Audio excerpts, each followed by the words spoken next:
Okay, our today's concept is prescriptive process models. In earlier sessions, we have discussed about the process models. Actually, what is a process model? Process models are used, okay, to do the activities, whatever the activities we are doing for a software product. Those activities are planned. Which kind of activities we are going to perform? Okay, it's a framework activities or collection of activities, whichever we are working uh, on working steps to finish a project. Those are called process models, or otherwise process model may call it as it's a development approach. What it is? It is a development approach or strategy designed to solve an actual problem. Clear? That is called a process model. So now we are going to have a new word, that is prescriptive. Prescriptive in the sense, here the models are changed, or the different approaches are changed based on the requirements of a software, based on the some people on that particular software and environment of that particular software, or otherwise the nature of the software. Here we are having different constraints while developing a software. So based on the constraints, here we are changing our approaches or our process models according to a project, based on that project requirements. So which kind of approach we are using? Those approaches are prescriptive ones. Prescriptive, what is a prescriptive here? Prescriptive is nothing but it is just a what a step telling about a project in step by step manner, or selecting an approach in informal way. It's a informal way of selecting an approach for developing a software project. Clear?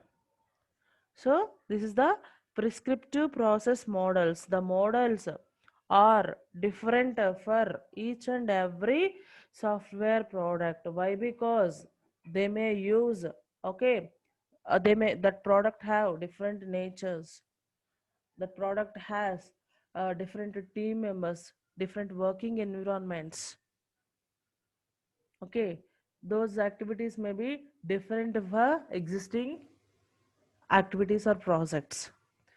So that's because here we are choosing the approaches for the different models.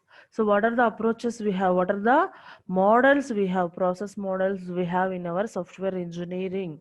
Or here there are three models, process models we are going to learn. So what is the first one here? Linear sequential model. Second one is incremental process model. Third one is evaluationary process model. So these are the prescriptive model, prescriptive process models. So coming to the first one, the first one is linear sequential model. The linear sequential model is also called as waterfall model. Waterfall process model. So why are we calling it is linear sequential model or waterfall model? What is the process of this one? How it will execute the activities? How it will execute the activities of a project? Now we will discuss about that. So in waterfall process model, waterfall ఉన్నాను ఆపుకుంటా. ఏం కూర ఉంది? ఏం కూర ఉంది? ఏం కూర? Excuse me.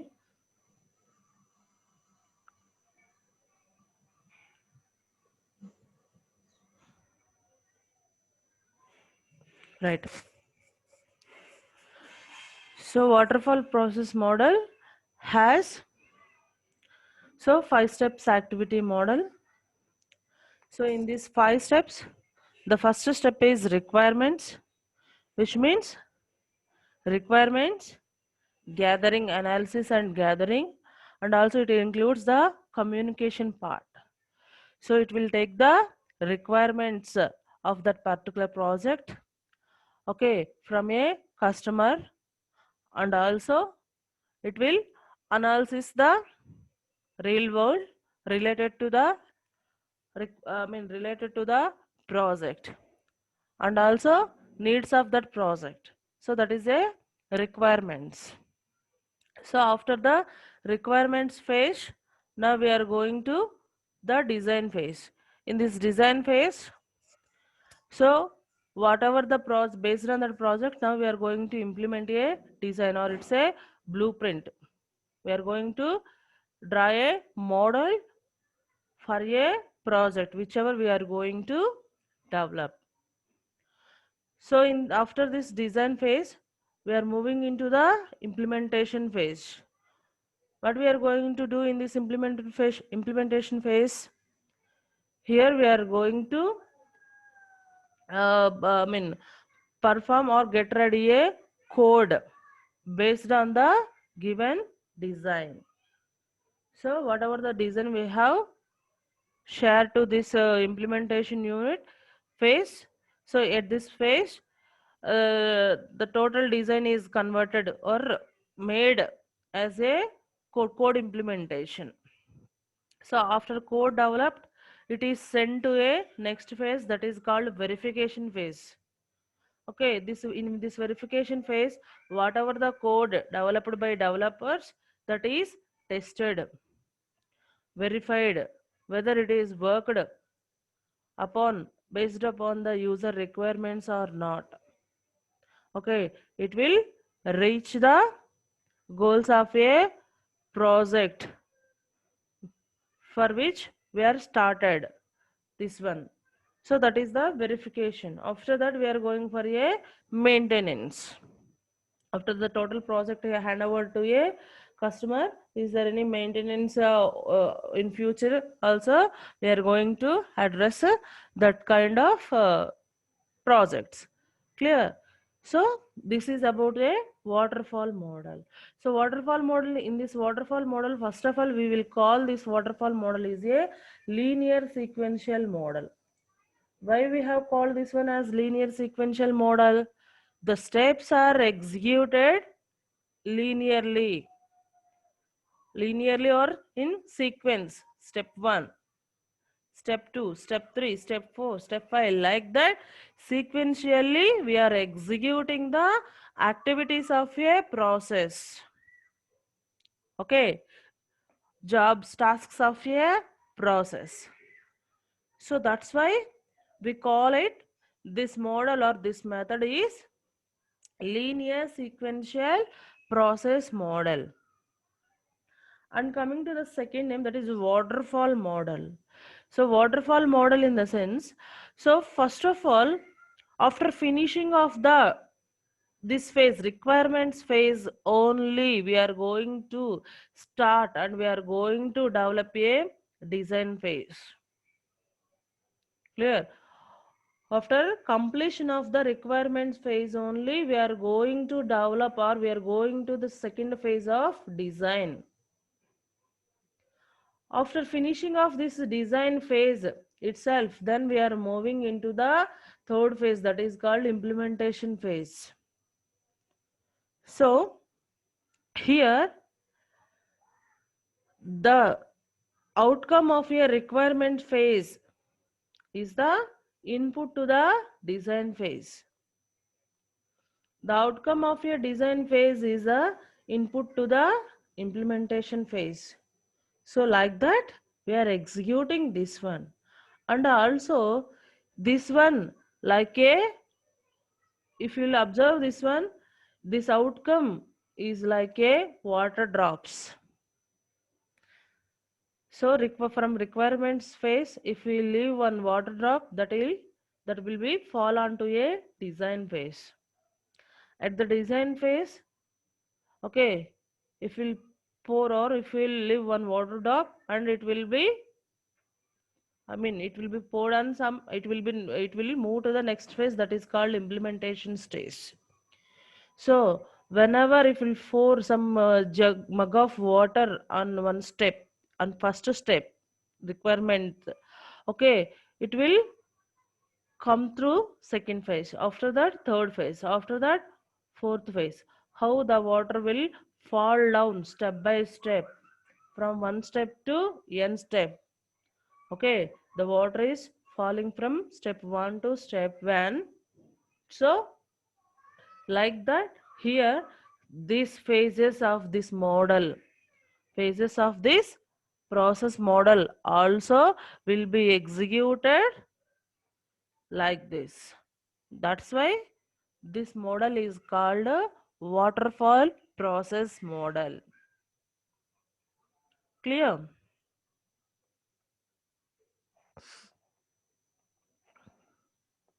And also,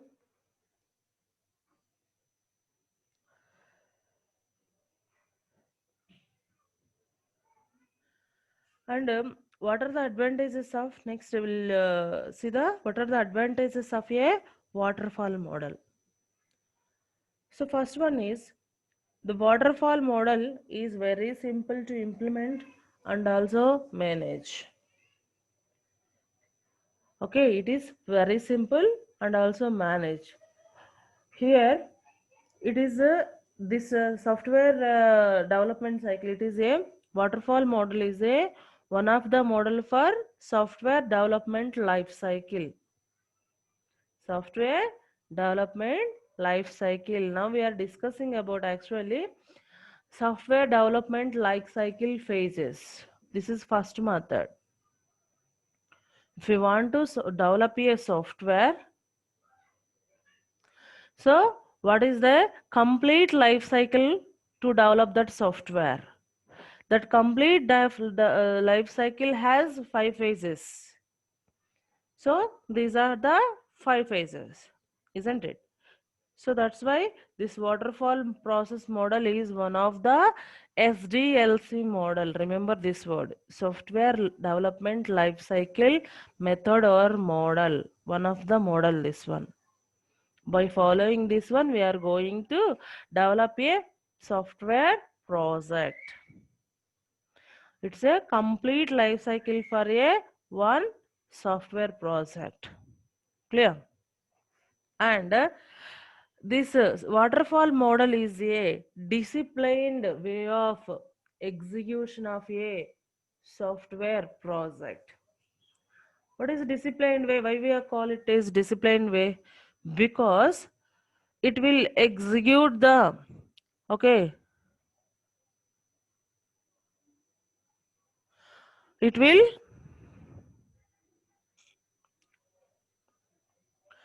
first of all, what it will do first, it will gather the all the requirements from a customer. After gathering the all the requirements from a customer, okay, related to that project, it will gather, it will analysis the total whatever we need, okay, to develop a that particular project. Equipments, gadgets, or things, softwares, hardwares, whatever we need to develop a so that particular project, all the things we are going to gather and analysis in a requirements phase. We are going to analyze, gather and analyze in that particular requirements phase. Completely after completion of that work itself, we are moving to second work. Okay, we are moving to second work. So after completion of total design, total blueprint, if we'll complete the total architecture, then we are moving to the next coding phase. So this is called it's following a some discipline nature. Okay, it is working First one activity, second one another activity, third another third activity, like that. Here now there is no any kind of what miscommunications or what confusion states, confusion things at all. After completion of one activity work, then only we are going to move second activity. After completion of second activity work, we are moving to the third activity. That's it. Here there is no any confusions while working on that. Here each phase is clear itself. That's why it is very simple and okay, it is very simple to execute and manage itself. Clear? So, and it is a oldest method, and it is a software engineering one of the classical method or otherwise oldest method. Clear? So, what are the, if it is a simple method and it is a very disciplined way of approach, and it's a third point is it is a oldest or classical method of software engineering. 3 points we are discussed about advantages of waterfall model. Coming to what are the drawbacks, what are the disadvantages of drawbacks of a waterfall model. In this waterfall model, if we observe this one, there is no repetitive steps. Okay, here if we'll come back any step, we are executing one step is executed repeatedly. No, there is no repetition at all in each and every step. We can't come back while working with in one phase. We are starting to ending at that phase itself. We are not moving to forward or we are not going to back. So if we are not going backward or we are not going more, but we are not going backward itself, there is a small kind of disturbance or uncomfortability. Okay, will occur. Why? Because sometimes whenever we started that project, okay, we thought that everything is fulfilled, but after working on that particular what project, sometimes we thought that we may add some more functions to that project. Okay, if we add some more things to that project, it will give better output, or it will give what nice look or something. It may useful for future purpose, like that, while developing also for customer as well as for developers. Okay, so such kind of little thoughts may get, because we are the human beings. Okay, while doing something, we may change our thoughts, may little dynamic at that time. Okay, if we feel that, okay, if we add this one at this phase, it will look very nice, or it will give good results, or it will be better than the previous, like that we may thought. Or sometimes we want changes itself, not only additions. Sometimes we'll drop this one, it is better maybe. Okay, in cost or in time, like that some changes we want we want to add some changes to that particular project. But is it possible here in this waterfall model? No, we can't accommodate any kind of changes after started this waterfall model. Unable to accommodate changes at later stages. If requirements gathering is finished, that's it.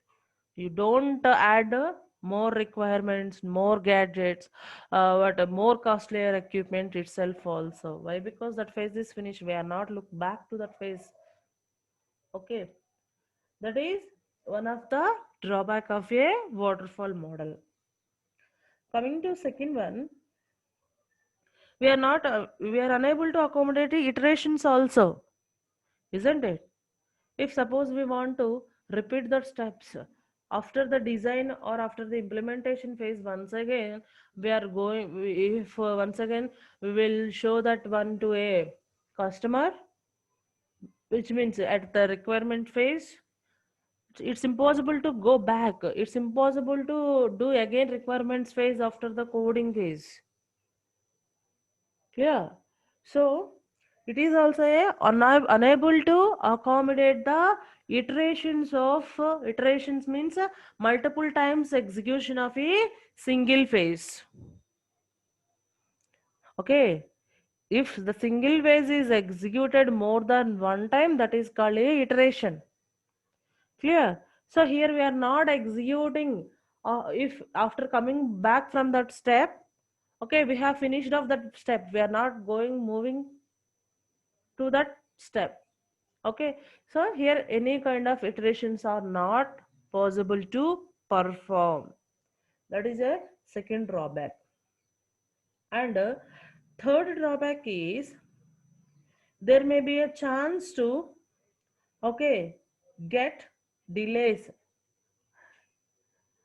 at any step. Okay, there is a, if you will feel a deadlock situation may occur due to delay of some step. What is it means? If we want to go for a coding phase, we must finish off these two phases, isn't it? If somewhere else, okay, while at the time, I mean, while designing that project, if something is happens, if some problems occur while designing that that at that phase, which means, okay, the designer is not supported to work, and he, because of his what personal or official problems, he may not fulfill the design to complete the design in time. Okay, so it will take 10 days more number of more 10 number of days to finish off work. So the implementation team should wait until they'll until unless he finished off his work. Even though he finished 90% of work or 99% of work, then also they are not ready to start the coding or implementation. Why? Because if the unit will deliver the 100% outcome only, they'll start the coding, unit will start the work. Okay, they were stopped that work at 99% because of some what situations. Okay, then also they'll wait.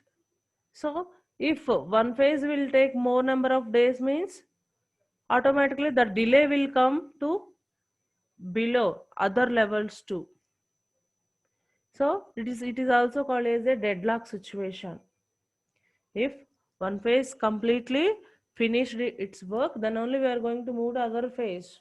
If one phase is not moved or not finished its work, then remaining all phases will be waiting. Okay, no work. They don't start their works itself. It's called a deadlock situation. Clear? Or otherwise, it's a delaying of a project. If somewhere we struck in that into somewhere at any phase, if we struck in any phase, automatically the total project will delayed. The total project will delayed. This is the third drawback of a waterfall model. Coming to fourth drawback, this one is not suitable to the larger products. This model is not suitable for a larger products. Larger products in the sense, I mean, sort of larger products means big softwares. Why? Because if anywhere, if we stop that, if any delay will would occur, okay, in any phase, automatically the total project, okay, will stop. So that's why they won't take chance into this model. This is about waterfall process model. And here linear process model, we have another linear sequential model also. that is called V model. There is another sequential linear sequential model is called linear model. This is also like a little waterfall model itself. If you look this diagram, see first one is a requirements okay, modeling or requirements gathering, analyzing are performed at this phase, first phase. This is the left side first phase. What is the second phase? Architectural design, requirements gathering, design. Third phase, here the design is divided into the three phases here, two phases here. First one is architectural design, second one is component design. Architectural design in the sense overall system design. Architectural design in the sense overall total software design. Okay, component design means if the total project has two number of or three number of works, which means suppose our software project needs a client part and server part. Okay, our project needs what two components, which means two complete modules or components. So that components also have big structure. So here one is client and one is a server. What is client? What is server? In net we are searching for something, okay, and we are downloading that information. So our system we are called the clients, and whichever system is maintained that information, okay, related to something, that system is called a server system. Client and server both are the systems itself, you know already, how learned in FCS. Okay, client is a system and server is also a one system, but client system is a less configuration, so low cost computer, and server is a high cost high end computer. So they need a okay, memory space much to store much information, but at our end there is no need of that much of costless systems, that much of memory we don't need that much. So that's why we are the clients. Whenever we need some servers information, we are requesting for that query and we are getting that information from the server. Okay, if there is a server, okay, if there is a server for some what netflix.com, netflix is there, some movies, movie site. So he maintained one server. In that server, so he saved whatever the movies are okay shared from his site, okay, from his netflix.com is there na, okay, from his site or channel. So that total movies are saved at his server. So whenever we need, directly we are going to download that particular movie and we are going to watch. After finishing of that, we are going to delete from our system itself or from mobile itself. Okay, so like that, OTT is there. OTT also one of the movies releasing what app. So from that also, from through that also, that is one interface. Through that also, movies are released. So whenever that movies will release, we are watching that movies. After that, automatically we are deleting that movies if we downloaded. Otherwise, directly and online also we will watch that movies. So whatever the movies are, what are the movies are telecasted through that app. So all are the movies are stored by its server. Okay, those are having their own server. Clear? Otherwise, one more our example is so railway reservations.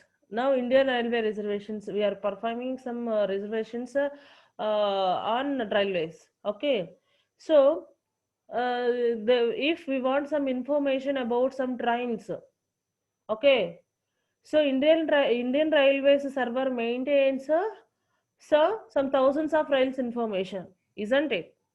Overall, in India, some hundreds or I don't know exact figure, some thousands of trains are I mean, they're in under government, isn't it? So the total information should be maintained by that particular uh, servers. Indian Railways IRCTC some servers. So that servers are maintaining total trains information. What are the train number? What destination, from where it's starting, and what is the destination arrival place, destination place, like that. How many number of uh, bogies are available in the train. So each and every information is maintained by a, okay, that server. Whenever we need for particular what route trains, that much only we are requesting from that, and we are, okay, seeing the trains, and if those train timings are something are available, we are going and booking for that trains. After that, we are not completely saving that information into our system. Okay, are we saving the trains information into our mobile or what computer? No, we are not doing such kind of things. Why? Because if we will save that, it is a waste of time, it's a waste of memory, our computer memory. Is it needs to save? No need. Whenever we are requesting that server, it will provide all the information. Then, okay, we'll book. I mean, we'll book that tickets accordingly. Then we will leave that page. That's it. Okay, isn't it? So that's a server, and we are the clients here. Okay, here also, if such kind of projects you are going to design, your project has clients, client type of system, server type of systems, then you are going to, okay, go for a design of component design. Component design is, so client is one component, and server is another component, two components. So two different designs you need there. So architectural design means completely. So if you show the diagram, this is a client, this is a server, and you are showing overall architecture of that particular project. That is architectural design. So later we are having code generation. After designing phase, we are going to implement the code for that one. But in this EV model, these until this requirements gathering, designing, and coding generation, these three steps coming, say, same waterfall model itself. But testing phase, whenever you are going to verification phase or testing phase, that is little, okay, that is split into the number of parts. Different kinds of testings are available here at each phase. Code test will be the unit test, and a component design test is integration test, and architectural design test is called system test, and requirements modeling test is called acceptance test. So these testing phases we will learn in next further units. Okay, we have some testing for testing. We have some topics in later. We will get some topics. So we'll discuss deeply about this testing at that time. So now you will observe only here this total activities will be done in V phase. Okay, in first left side of V will be only three phases: requirements, design, and coding. So fourth remaining two will be testing part, and other maintenance or other deployment part. Everything will be done at this phase. Which phase? Right side of a V. So this is also almost near to a waterfall model. Okay, or we may call it as, this is also a linear sequential model, one of the linear sequential model. Okay, this is about linear sequential models. And now in next class we are going to discuss about incremental process models. Okay, thank you.